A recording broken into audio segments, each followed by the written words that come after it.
qui sont à Bosan Nango, Boni, la biso ya le peuple d'abord, vraiment, n'a venu être trop, n'a séqué dans la ville Makasi. C'est la vôtre, humble servante Joël Motumbu, appelée autrement moi Denise, moi c'est S. Je vous salue nos abonnés, merci parce que vous avez rébellé pendant que vous commentez la vidéo pour nous aimer en haut. Bozo mona maman, oyo bozo mona ye aza entouré dans la soda, azali maman moko oyo azalaka kuna na este na soki na Ituri, azalaka na Ituri na este kuna na rebelle oyo bazoboma bandeko na biso na Ituri, bazoboma bandeko na biso kuna na este.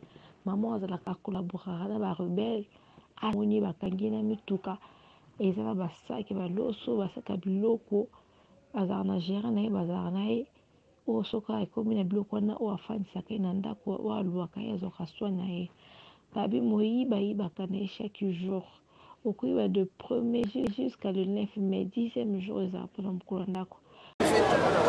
Tête à moitié voilée, cette dame qui se nomme Kavira, 56 ans révolue, a été arrêtée avec 3 cartes d'électeur congolaises et une carte d'identité ougandaise, toutes ces pièces avec sa photo mais des noms différents. Plusieurs couteaux dont les poignards militaires ont été découverts dans son sac. En plus, une importante quantité de vivres dans la voiture qu'elle devrait ramener aux rebelles ADF, a-t-elle dit. Présentée au gouverneur militaire de l'Ituri, la dame avoue avoir intégré les ADF il y a 23 ans.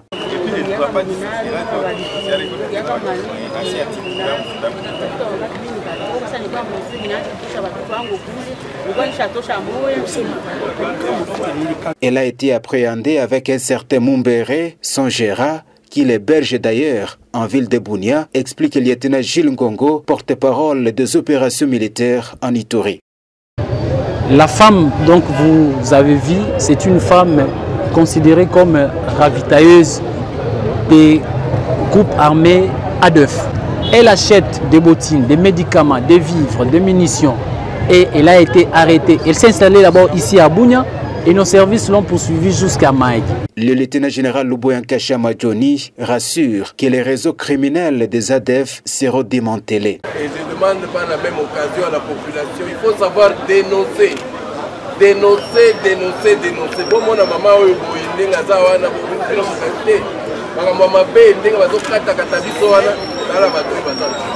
voilà. 23 ans dans les ADF. 23 ans.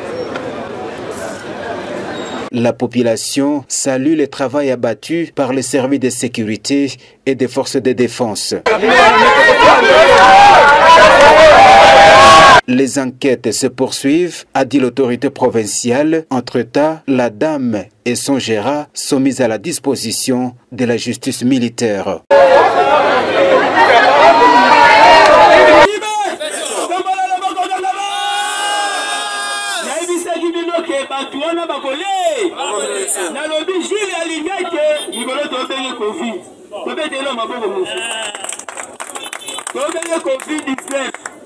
Sur le côté du ministère, c'est tout le monde ici.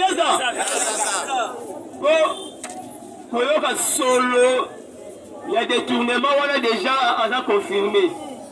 Ce qui est là, il a battu la Chine à l'ingé, tu as 5.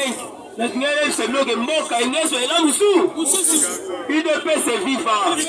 Naïbisa Kibino. Ça, là, le gouvernement, il y a Ilunka. Ça, là, le gouvernement, il y a ma tête en pot. Ça, là, le gouvernement, il y a Souké, il y a Bengi, il y a Combo, il y a Mouzi. Mais ça, là, le gouvernement, il y a Sama Lukonde, il y a Bissao, qui est ma beza.